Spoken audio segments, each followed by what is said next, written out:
राधे राधे मित्रों मैं शर्मा सुनील ओम श्री हरि एस्ट्रो में आपका स्वागत करता हूं। मित्रों, ओम श्री हरि एस्ट्रो के माध्यम से आज हम एरीज असेंडेंट यानी कि मेष लगन के जातकों के लिए माह दिसंबर 2024 का प्रोडक्शन लेकर आए हैं। It's all about on the basis of transit. Aries ascendant यानी कि मेष लगन के जातकों के लिए माह दिसंबर कैसे रहने वाला है, उस टॉपिक पर बात करने से पहले हम जान लेते हैं कि मेष लगन के जातकों में क्या विशेषताएं होती हैं, वो किस तरीके के लोग होते हैं। तो मेष लगन के जो भी जातक होते हैं वो बहुत एनर्जेटिक होते हैं, डेयरिंग होते हैं, कॉन्फिडेंट होते हैं, एम्बिशियस पर्सन होते हैं। एक्चुअली वेरी करेजियस होते हैं। साहस की कमी नहीं होती, एनर्जी की कमी नहीं होती, क्योंकि इनके जो ऑनर होते हैं वो मार्स होते हैं। और Mars means energy, Mars mean courageousness, इस तरीके के होते हैं। अब बात करते हैं कि एरीज असेंडेंट दिसंबर माह 2024 कैसे रहने वाला है। मित्रों, यदि आपके वर्क चार्ट में फर्स्ट हाउस में एक नंबर राशि पड़ी है, then you are Aries ascendant, आप मेष लगन के जातक हैं और ये प्रोडक्शन आपके लिए है। आइए बात करते हैं।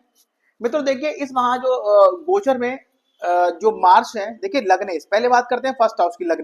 लग्नेश मंगल जो है नीच के हैं और फोर्थ कर्क में होते हैं, यानी कि फोर्थ हाउस में मंगल नीच के हैं। और ये स्थिति बहुत ज्यादा अच्छी नहीं है, क्योंकि मंगल जब तक यहाँ नीच के हैं, देन एक तो हालांकि लग्नेश है, वैसे तो पापी ग्रह कहलाएंगे, लेकिन यहाँ पर लग्नेश है तो माता के घर में बैठे हैं, भूमि भवन भान के घर में बैठे हैं। तो कहीं ना कहीं इस पीरियड में जब तक ये नीच के हैं, और नीच मीन्स जो नेगेटिव थॉट्स देंगे आपको, कोई भी अगर आपको समझाने वाली बात करेगा तो शायद आपके सीधी समझ में ना आए, उसको आप अदरवाइज ले सकते लेकर उनसे लड़ाई झगड़ा कर सकते हैं। इस तरह की पोजीशन बन रही होगी, क्योंकि यहाँ पर नीच के जो है सात, देखिए कर्क में मंगल तो वैसे 20 जनवरी 2025 तक रहने वाले हैं, लेकिन यहाँ पर ये रेट्रो हो रहे हैं, यानी कि 7 दिसंबर से ये रेट्रो हो जाएंगे। देन अगर हम बात करें 7 दिसंबर से पहले तक की 6, यानी कि 7 दिसंबर को बकरी होना है, 6 दिसंबर तक इनकी जो स्थिति है वो नीच की रहेगी। तो इस पीरियड में जो है महीने के शुरू में एक तो रीजन ये रहेगा कि अगर कोई प्रॉपर्टी आप बेचने की सोच रहे हैं, या फिर कोई विवादित प्रॉपर्टी है जो बिक नहीं रहती, तो यहाँ पर सेल होती दिख रही है। कोई वाहन अगर आप सेल करना चाह रहे हैं तो वो भी यहाँ सेल होता दिख रहा है। साथ ही कोई ना कोई प्रॉपर्टी का डिस्प्यूट भी यहाँ आपको परेशान कर सकता है। माता से संबंध अच्छे नहीं रहेंगे, माता से विचार नहीं मिलेंगे, वाद विवाद की स्थिति बन सकती है। तो इस सिचुएशन को आप इवन टिल 6 दिसंबर तक कंट्रोल करके रखिए। उसके बाद ये बकरी हो जाएंगे, तो जब बकरी हो जाएंगे तो उनका फेस इधर हो जाएगा, यानी कि ये थर्ड हाउस में आप मानेंगे। जैसे ही बकरी हो जाएंगे, कुछ समस्या आपकी जो है नियंत्रण में आ जाएंगी। एक तो आपके नेगेटिव थॉट्स जो थे वो थोड़े से कंट्रोल हो जाएंगे, और जैसे ही ये मंगल यहाँ आ जाएंगे तो अच्छी चीज क्या रहेगी कि आपके जो सिबलिंग हैं, जो नेबर्स हैं, उनके साथ आपके संबंध अच्छे हो जाएंगे। साथ ही जब यहाँ पराक्रम भाव में मंगल आ जाएंगे तो आपका पराक्रम भी तेज हो जाएगा, बढ़ जाएगा। पॉसिबल है कि आप यहाँ पर कुछ जिम वगैरह ज्वाइन कर सकते हैं, ये भी स्थिति यहाँ दिख रही है। उसके अलावा अगर आप बात करें आपके गुरु की सेकंड हाउस की, यानी कि सेकंड हाउस में जो है आपके वृषभ राशि पड़ी हुई है, और यहाँ जुपिटर है, लेकिन जुपिटर भी रेट्रो चल रहे हैं, 3 फरवरी तक रेट्रो रहेंगे। तो एक्चुअली होता क्या है, मेष लगन वालों के लिए सबसे बड़ी दिक्कत ये होती है कि इनका खाने पे कंट्रोल नहीं होता। ये शुक्र की राशि है, ये जो है आपके जो है मुंह का भाव है। तो इन लोगों को क्या है, अच्छा खाना, फूड बहुत पसंद होता है, जिस कारण को स्वास्थ्य रिलेटेड छोटी मोटी समस्या हो जाती है। तो इस पीरियड में जो है थोड़ा सा अपने खाने पीने पर ध्यान रखें। गुरु गुरु जो है रेट्रो मीन्स गुरु यहाँ एक्सपेक्ट करेंगे। जब यहाँ गुरु एक्सपेक्ट करेंगे तो एक तो अच्छी चीज क्या होगी कि जो जिन लोग ये 7 नंबर, देखिए ये 7th हाउस को देखेंगे तो कहीं ना कहीं मैरिज की संभावना बढ़ेगी, क्योंकि शुक्र की पोजीशन भी अच्छी है। तो इस माह कोई ना कोई आपके लिए अगर मैरिज की बात चल रही है तो मैरिज पक्की हो सकती है, या फिर कोई ऑफर मैरिज के लिए आ सकता है। इस तरीके की चीजें होती दिख रही हैं। और साथ ही अगर हम बात करें कि इस महीने आपका जो पंचम भाव है, यानी कि जो पंचम भाव है संतान का भाव है, इस रीजन क्या है, संतान भाव का स्वामी देखिए कहां बैठा है, ये अष्टम भाव में बैठा हुआ है। यानी कि जो लोग स्टूडेंट हैं, गुरु के यहाँ आने से, गुरु के बकरी होने से उनकी कुछ जो उनके जो लाइफ में, यानी कि एजुकेशनल लाइफ में जो संघर्ष दिख रहा था वो कहीं ना कहीं कुछ कम होता दिखेगा। लेकिन ये प्रॉपर तरीके से खत्म तब होगा जब ये सूर्यदेव जो है, जब ये नवम भाव में जाएंगे। यानी कि सूर्य देव जो यहाँ पर है वृश्चिक में, जो सूर्य देव का की जो पोजीशन है वो 14 12 तक स्थिति बहुत ज्यादा अच्छी नहीं रहेगी स्टूडेंट के लिए। और जैसे ही ये नवम भाव में आ जाएंगे तो ये स्टूडेंट के लिए मतलब 15 दिसंबर से स्थिति सुधार होती दिखेगी। साथ ही अगर कोई बेबी प्लान कर रहे हैं तो 14 दिसंबर तक थोड़ा स्ट्रगल है, लेकिन उसके उपरांत जैसे ही सूर्यदेव 15 दिसंबर में जो है नवम भाव में यानी कि धनु में प्रवेश करेंगे तो उसमें सुधार होता दिखेगा, उसमें इंप्रूवमेंट आएगा। मतलब it may be possible to born the baby. अब इसके बाद देखिए हम बात करते हैं थर्ड हाउस की। देखिए आपका जो थर्ड हाउस है, थर्ड हाउस का जो ऑनर, थर्ड हाउस जो यात्रा का भाव होता है, पड़ोसियों का भाव होता है, स्विलिंग का भाव होता है। थर्ड हाउस का जो ऑनर है यानी कि मरकरी, वो बैठा है अष्टम भाव में, वो अष्टम भाव में बैठा है। तो इसमें क्या है कि एक तो ये यात्रा का भाव है, तो कहीं ना कहीं मैं आपको ये कन्वे करूंगा कि इस पीरियड में जब तक जो मरकरी है, बुध जो है आपके एक्चुअली भी रेट्रो भी चल रहे हैं, 16-12 से मार्गी हो जाएंगे। तो जब तक बुध वृश्चिक के यानी कि 3 जनवरी तक, 3 जनवरी तक स्पेशली 15 हाँ 3 जनवरी तक जो है आप अपनी यात्रा मैंने ट्रेवलिंग जो भी आप यात्रा कर रहे हैं उसमें थोड़ा सा केयरफुल रहें। छोटी मोटी यात्रा जो आप कर रहे हैं उसमें थोड़ा सावधानी जरूर बरतें। साथ ही चूंकि 6 दिसंबर तक स्थिति ये रहेगी कि आपके जो है भाई बहन है, छोटे भाई बहन है, ये सिबलिंग है, मतलब सिबलिंग और जो नेबर्स हैं इनके साथ कहीं ना कहीं थोड़ा सा संघर्ष दिखेगा, कहीं ना कहीं मतलब थोड़ा सा क्या बोलते हैं कि संघर्ष मीन्स रुकावटें, कहीं ना कहीं कोई बात की स्थिति बन सकती है। और वो स्थिति जो है ईगो के चलते बन सकती है कि भाई मैं आपने ऐसा किया तो मैं ऐसा क्यों करूं, इस तरह की चीजें हो सकती है। इसके अलावा आप बात करते हैं देखिए छठे भाव की। छठा भाव जो कि नौकरी का भाव कहा जाता है, छठा भाव रोग ऋण शत्रु का भाव कहा जाता है। अब छठे भाव की पोजीशन अगर देंगे तो देखिए छठे भाव का जो स्वामी है मरकरी, वो अष्टम भाव में बैठा हुआ है। तो और साथ ही केतु यहाँ विराजमान है। तो मेष वालों के लिए सबसे बड़ी समस्या क्या है कि जब केतु जब यहाँ आते हैं तो कुछ ना कुछ एक गुप्त रोग देते हैं कि अब बुध है, क्योंकि बुध जो स्किन यानी कि हो सकता है कि आपको इस जब तक केतु यहाँ विराजमान है मेष वालों के लिए स्किन डिजीज यानी कि स्किन एलर्जी की समस्या बनी रहेगी। साथ ही जो छठे भाव के स्वामी के अष्टम में आने से ये भाव थोड़ा और कमजोर हो गया, केतु बैठे हैं, साथ ही बुध जो है अष्टम भाव में है। तो कहीं ना कहीं अगर इस पीरियड में हम बात करें जब तक बुध यहाँ पर है यानी कि 3 जनवरी तक, कहीं ना कहीं जो स्टूडेंट है या जो लोग नौकरी के लिए प्रयासरत हैं, कंपटीशन जो रेट है, सक्सेस रेट है, वो डाउन होता दिख रहा है, उसमें संघर्ष दिख रहा है। साथ ही अगर कोई लोन लेने की सोच रहे हैं तो उसमें भी संघर्ष दिख रहा है, नई नौकरी में संघर्ष दिख रहा है। इसके अलावा अगर ये लोग अगर ऐसे लोग जो प्रोडक्शन के काम से जुड़ते हैं तो वहां पर ये काम अगर मान लीजिए कोई अप्लाई करता है, कोई टेक्निकल है और प्रोडक्शन फैक्ट्री वगैरह में अप्लाई करता है नौकरी के लिए, या कोई इस तरीके का है जो इंश्योरेंस वगैरह में जा सकता है, सर्जरी के क्षेत्र में ऐसे डिपार्टमेंट जहाँ सर्जरी वगैरह होती है वहां जाने की अगर सोच रहा है तो उनके लिए ये जो है नौकरी के लिए जो अवसर मिल सकता है। लेकिन अदरवाइज ये जो भाव है ये बहुत कमजोर दिख रहा है, बलहीन है। तो नौकरी अगर नई नौकरी की बात करें तो ये यहाँ पॉसिबल नहीं दिख रहा है। इसके अलावा बात करते हैं देखिए 7th हाउस की, जो 7th भाव है, जो आपके स्पाउस का भाव है, जो आपके बिजनेस पार्टनर का भाव है, अच्छी स्थिति बनी हुई है। 7th हाउस का जो मालिक है वीनस, वो देखिए वीनस की पोजीशन क्या है, देखिए वीनस जो है 1 दिसंबर तक ये यहां दिख रहे हैं, 2 दिसंबर से 27 दिसंबर तक ये जो है 10th हाउस में दिखेंगे। यानी कि कहीं ना कहीं अगर बात करें बिजनेस की, अगर आप नया बिजनेस करने की सोच रहे हैं तो ये अच्छी जो है पोजीशन है, यहाँ पर एक नया बिजनेस आप स्टार्ट कर सकते हैं, आपको सफलता से मिल सकती है। साथ ही आपके स्पाउस का कहीं ना कहीं आपके कर्म क्षेत्र पर या आपके ऑफिस पर या आपके आई मीन बिजनेस पर कहीं ना कहीं कोई सपोर्ट यहाँ होता दिख रहा है, ये सपोर्टिव है। साथ ही देखिए गुरु जब यहाँ रेट्रो हो जाएंगे तो गुरु की एक्सपेक्ट भी यहाँ पर है, शादी के लिए अच्छा पीरियड है, व्यापार अगर शुरू करना चाहते हैं वो भी आप कर सकते हैं। इसके अलावा अब बात करते हैं देखिए 10th हाउस, 10th लॉर्ड जो है आपका 11th हाउस में बैठा हुआ है, यानी कि प्रमोशन के चांसेस भी, ये क्या है, ये जो है इच्छा पूर्ति का भाव है। नौकरी कर रहे हैं, हर किसी को जो प्रमोशन की इच्छा रहती है कि मैं प्रमोट हो जाऊं या मुझे कोई ऐसा लाभ हो जो ऊपर पद मुझे प्राप्त हो, तो इस तरीके की चीजें यहाँ होती दिख रही हैं। क्योंकि शनि स्वराशि है और अपनी राशि में बैठे हैं और इच्छा पूर्ति के भाव में बैठे हैं। बस ध्यान ये रखना है कि आपको अपने आचरण, अपने व्यवहार से किसी भी लोअर तबके के लोगों को परेशान नहीं करना है, उनकी रेस्पेक्ट करनी है, उनकी मदद करनी है। आपका जो आप अपने आप को आपको सात्विक रखना है। अल्कोहल, ड्रिंक, नॉन वेज, इन सब चीजों से दूर रखना है। सात्विकता का आपको जो है आचरण करना है। इस तरीके की चीजें आप करेंगे तो ये शनिदेव जो है आप पे जल्दी मेहरबान होंगे और आपको जो नौकरी, प्रमोशन वगैरह, इच्छा पूर्ति, लाभ, बिजनेस है तो अब बिजनेस में आपको लाभ दिलाएंगे। इस तरह की चीजें यहाँ ये प्राप्त होगी। साथ ही देखिए राहु आपके 12th हाउस में है। राहु क्या है?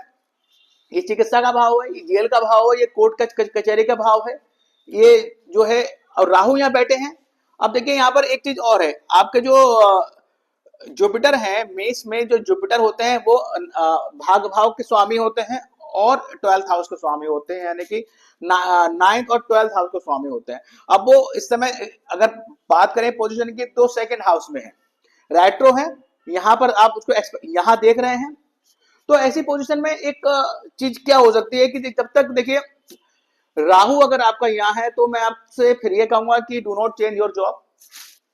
अगर हाँ जॉब आपको विदेश से रिलेटेड मिल रहा है तब तो आप चेंज कर दिए, अदरवाइज आप जॉब चेंज नहीं कीजिएगा, वरना आपको भ्रम दे सकता है। राहु मतलब भ्रम राहु मतलब भ्रम। अगर राहु यहाँ है तो कहीं ना कहीं आपको देखो यहाँ पर दवाइयों पर खर्चा करा सकता है, क्योंकि दवाइयों का कारक भी राहु है, यानी कि दवाइयों खर्चा करा सकता है। जुपिटर के हाउस में है तो कहीं ना कहीं हायर एजुकेशन पर खर्चा करा सकता है।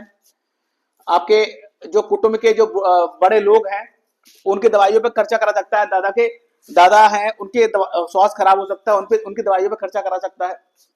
इसके अलावा एक चीज और हो सकती है, देखिए 6ठा भाव मैंने कहा कमजोर है तो कहीं ना कहीं कोर्ट केसेस पे भी खर्चा हो सकता है। इस तरीके की चीजें बन सकती हैं। इसके अलावा देखिए अब हम बात अगर करते हैं कि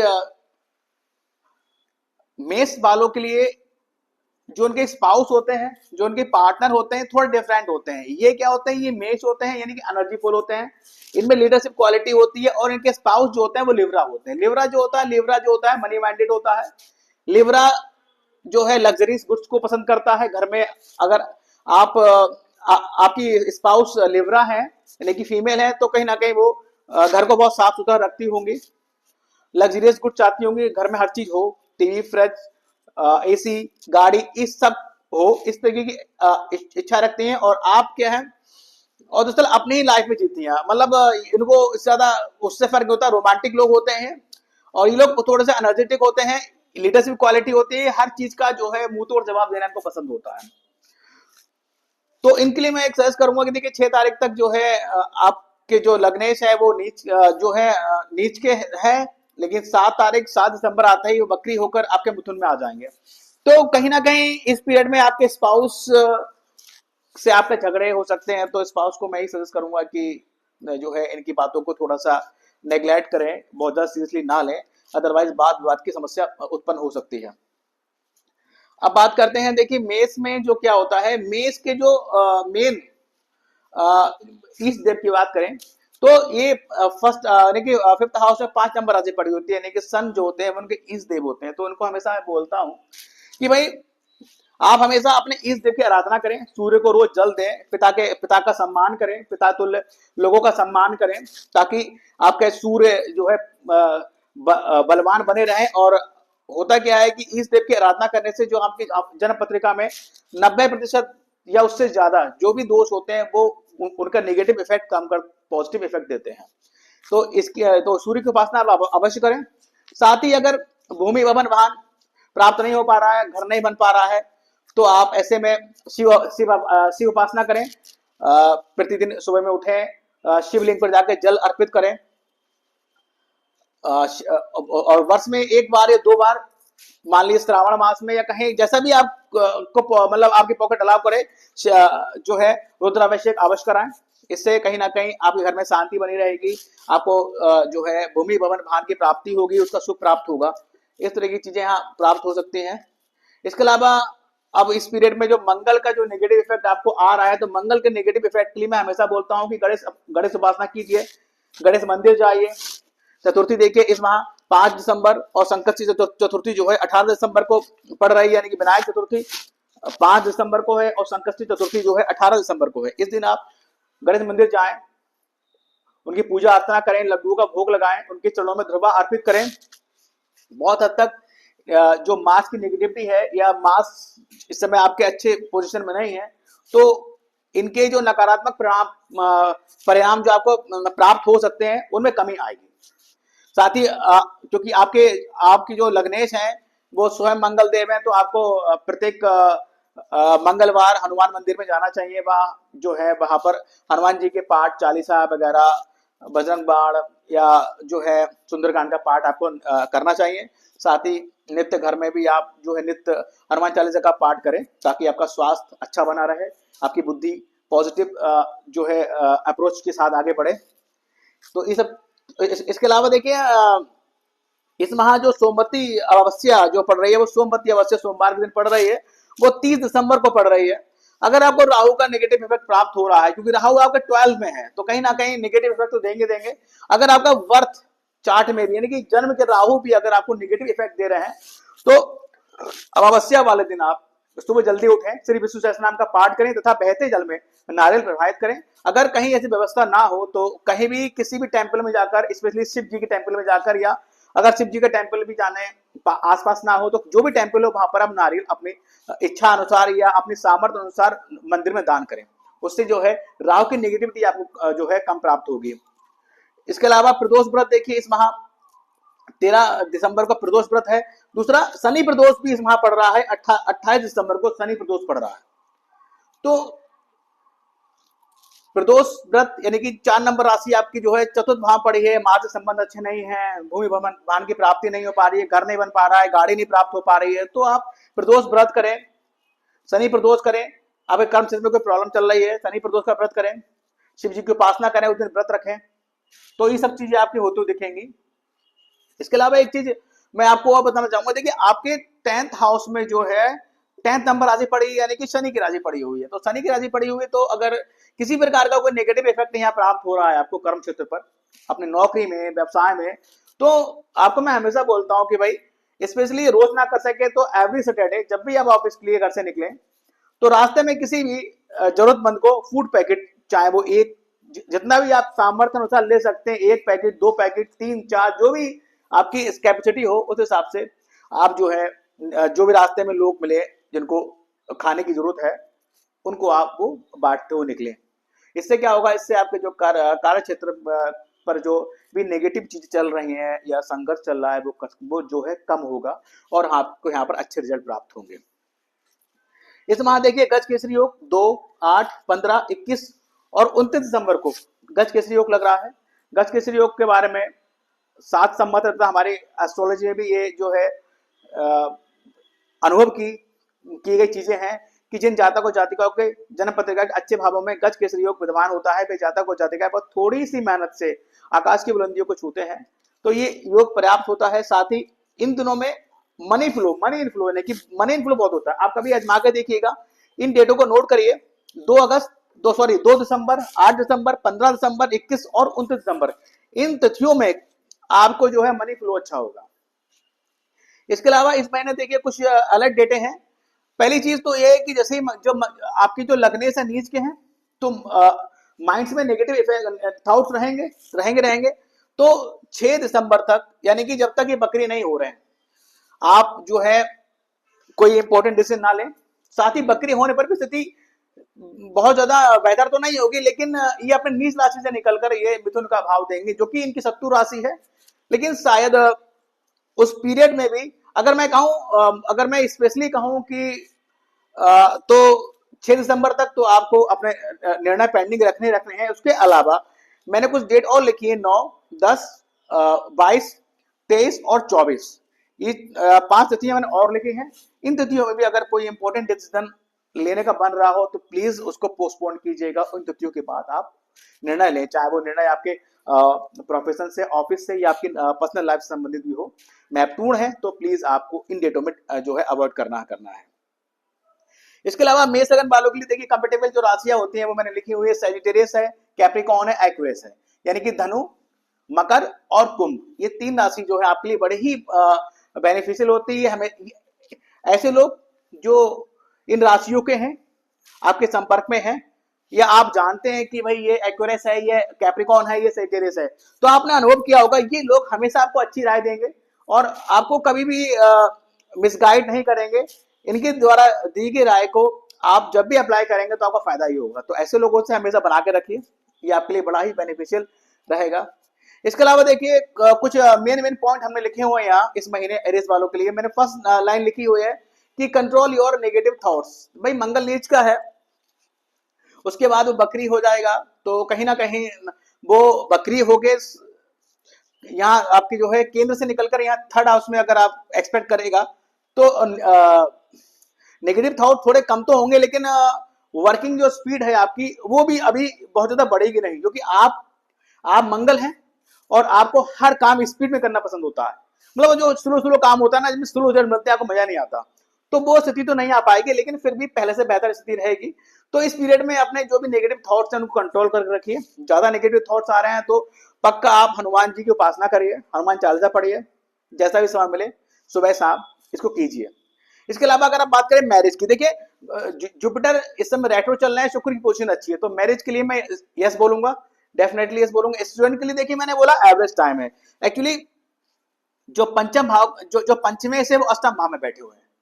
अगर कोई स्टूडेंट प्रोडक्शन से रिलेटेड कोई कोर्स कर रहा है, इंश्योरेंस सेक्टर में जाने के लिए कोई पढ़ाई कर रहा है, या फिर मेडिकल या सर्जरी क्षेत्रों में जाने के लिए पढ़ाई कर रहा है, तब तो ये चीजें सार्थक दिख रही हैं। लेकिन इसके अलावा अगर किसी क्षेत्र में पढ़ाई कर रहा है तो कहीं ना कहीं स्ट्रगल दिखेगा, मतलब स्ट्रगल रहेगा। लेकिन गुरु जुपिटर है तो एवरेज स्थिति रह सकती है।